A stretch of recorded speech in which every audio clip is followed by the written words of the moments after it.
Right now, the largest bilateral trade relationship on Earth is fracturing. $900 billion in annual commerce.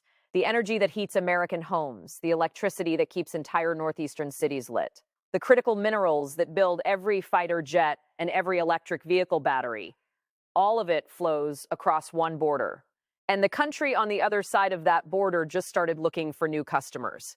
This is not speculation. This is not political spin. The Canadian government has formally initiated trade diversification talks with the European Union, with Japan, with South Korea, and with the United Kingdom. Simultaneously, provinces that supply electricity to American states have begun reviewing whether those contracts should be renewed or terminated. And here is the part that should alarm every single American watching this. The United States cannot replace what Canada provides. Not quickly, not cheaply, and in some cases, not at all. By the end of this video, you will understand exactly how deeply the American economy depends on Canadian energy and raw materials, what Canada has quietly started doing to reduce its dependence on a single customer, and why the current trajectory of tariffs, threats, and hostile rhetoric is creating permanent economic damage that no future handshake or summit can undo. Subscribe and hit the bell. This story is not getting the coverage it deserves, and you need to hear all of it. Here is how we arrived at this moment.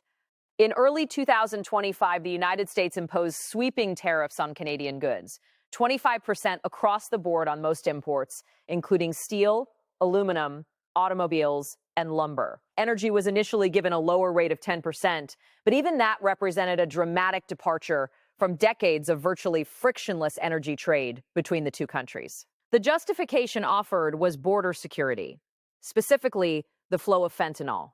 But here is what the data actually shows. The United States Department of Homeland Security's own reporting confirms that the vast majority of fentanyl entering the country comes through the southern border, not the northern one. Canada accounts for a fraction of those seizures. The Canadian border is one of the most secure and closely monitored boundaries between any two nations on Earth. So when Ottawa heard that rationale, the response was not just disagreement. It was disbelief. Canada retaliated, tariffs were placed on American bourbon, orange juice, steel products, consumer goods, billions of dollars worth. But more importantly, something shifted in the political conversation inside Canada that has not shifted back. For the first time in modern history, a Canadian Prime Minister used the word sovereignty not in reference to Arctic claims or Quebec, but in direct reference to the United States. Mark Carney, standing in Ottawa, said plainly, "Canada is not the 51st state. Canada will not be absorbed, coerced, or threatened into submission." And then he did something no Canadian leader has done in generations. He started building an economic exit strategy, not from the relationship entirely, but from the dependency. Now, let me walk you through the energy picture, because this is where the real leverage sits, and it is not where most Americans think it is. Canada is the single largest foreign supplier of energy to the United States. Not Saudi Arabia, not Mexico, not any OPEC nation. Canada, roughly 60% of all crude oil imported into the United States comes from Canada. That is approximately 4 million barrels per day, flowing through pipelines like Enbridge Line 5, which alone supplies 540,000 barrels daily and feeds refineries across the American Midwest. But crude oil is only part of the story. Canada exports roughly 50 billion kilowatt hours of electricity to the United States every single year. States like New York, Minnesota, Michigan, Vermont, and Maine depend on Canadian hydroelectric power. Clean, reliable baseload energy that keeps hospitals running, keeps manufacturing floors operating, and keeps the lights on in millions of American homes. When the Premier of Ontario, after the first round of tariffs, publicly floated the possibility of cutting electricity exports to the United States, the reaction in border state capitals was immediate and panicked. Because there is no switch you flip to replace that power overnight. There are no idle American power plants sitting ready to absorb that load. The infrastructure does not exist, and building it would take years and billions of dollars. Now here is what makes this situation genuinely dangerous for American energy security. The tariffs on Canadian energy, even at 10%, do not reduce American dependence on that energy. They simply make it more expensive. American refineries, particularly in the Midwest, are specifically configured to process heavy Canadian crude. You cannot simply swap in light sweet crude from Texas or imported oil from the Middle East. The refining infrastructure does not work that way. Retooling those refineries would cost tens of billions of dollars and take the better part of a decade. So what the tariffs actually accomplish is this. American consumers pay more at the pump, American refiners absorb higher input costs, and the United States gains exactly zero energy independence in the process. It is a policy that punishes American families while accomplishing nothing strategic. That is not my opinion. That is the assessment of the American Fuel and Petrochemical Manufacturers Association, an industry group that represents the very refineries processing Canadian crude. But energy is only one dimension of this. Let me take you to the part of this story that almost no one is covering, and it may be the most consequential of all. Critical minerals. The United States Department of Defense maintains a list of minerals considered essential to national security. These are the raw materials required to manufacture semiconductors, advanced weapons systems, satellite components, electric vehicle batteries, and the entire next generation of defense and civilian technology. Minerals like nickel, cobalt, lithium, uranium, potash, and rare earth elements. Canada is either the largest or among the top 3 global suppliers of the majority of those minerals. And here is the strategic problem. The only realistic alternative source for many of them is China. Think about that for a moment. At the exact time the United States is trying to decouple its supply chains from China, spending hundreds of billions through the CHIPS Act, the Inflation Reduction Act, the defense industrial base strategy, it is simultaneously antagonizing the one allied nation that could actually replace Chinese supply. You cannot build a secure semiconductor supply chain without Canadian nickel. You cannot manufacture next-generation batteries at scale without Canadian lithium and cobalt. You cannot fuel the nuclear reactors the U.S. is now racing to build without Canadian uranium. And Canada knows this. For the first time, Canadian officials have begun publicly discussing the idea of a critical minerals export framework, one that would prioritize buyers who treat Canada as a partner rather than a subordinate. That is diplomatic language, but the meaning is unmistakable. If the United States continues down this path, Canada will find other customers for the very materials America cannot function without. And that brings us to what Canada has been doing while the tariffs pile up and the rhetoric escalates. Over the past several months, the Carney government has accelerated trade diversification at a pace that would have been unthinkable 2 years ago. The Comprehensive Economic and Trade Agreement with the European Union, CETA, which had been underperforming since its signing, is now being actively expanded.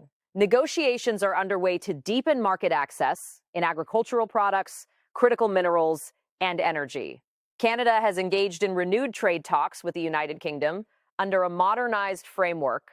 Discussions with Japan and South Korea have moved from exploratory to substantive. And perhaps most significantly, Canada has signaled openness to expanded energy exports to Asian markets, a move that would require pipeline and terminal infrastructure, but one that multiple provinces have now publicly endorsed. The Trans Mountain Pipeline expansion, which began shipping increased volumes of crude to the Pacific Coast, is being discussed not just as a domestic infrastructure project, but as a strategic asset, a way to get Canadian energy to buyers in Asia who will pay world price without attaching political conditions to the purchase. This is the part that should concern Washington most. Trade diversification is not a threat you make and then withdraw. It is infrastructure. It is contracts. It is relationships that once built do not reverse because an election changes the occupant of the White House. Every pipeline terminal constructed on Canada's Pacific Coast is a permanent reduction in American leverage. Every trade agreement signed with a European or Asian partner is a market that American exporters will now have to compete against to reach. Now, I want to be honest about both sides of this, because intellectual honesty matters more than narrative convenience. Canada is not unharmed in this confrontation. Far from it. The United States remains by an enormous margin Canada's largest trading partner. 75% of Canadian exports go south. The Canadian auto sector, centered in Ontario, is deeply integrated with American manufacturing. Tariffs on Canadian vehicles and parts have caused layoffs, Small and medium-sized Canadian businesses that export across the border are being squeezed. The Canadian dollar has been under pressure, housing affordability, already a crisis, is being compounded by economic uncertainty. Canada is paying a real price, and anyone who pretends otherwise is not being serious. But here is the asymmetry that makes this situation strategically untenable for the United States. In the long run, Canada can diversify. It will be painful, it will be slow. But it has the resources, the alliances, and the global credibility to find new partners. The United States cannot diversify away from Canadian energy and minerals, not without turning to the very adversaries it is trying to contain. There is no democratic, allied, geographically proximate nation that can replace what Canada provides to the American economy. None. Every barrel of oil that does not come from Canada has to come from somewhere less stable, less reliable, and less aligned with American interests. Every kilowatt of electricity that stops flowing south has to be generated domestically at higher cost and lower reliability. Every ton of critical minerals that Canada sells to Europe or Asia instead of the United States is a ton that America will have to source from countries it does not trust. That is the picture. Not a story about two leaders disagreeing.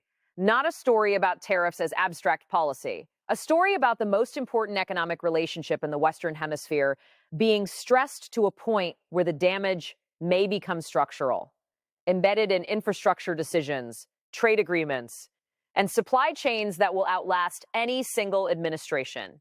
If you are watching from Canada, you need to understand that your country holds leverage most Canadians do not fully appreciate. If you are watching from the United States, you need to understand that the resources keeping your economy running do not come from thin air. They come from an ally that is running out of reasons to keep prioritizing you above all others.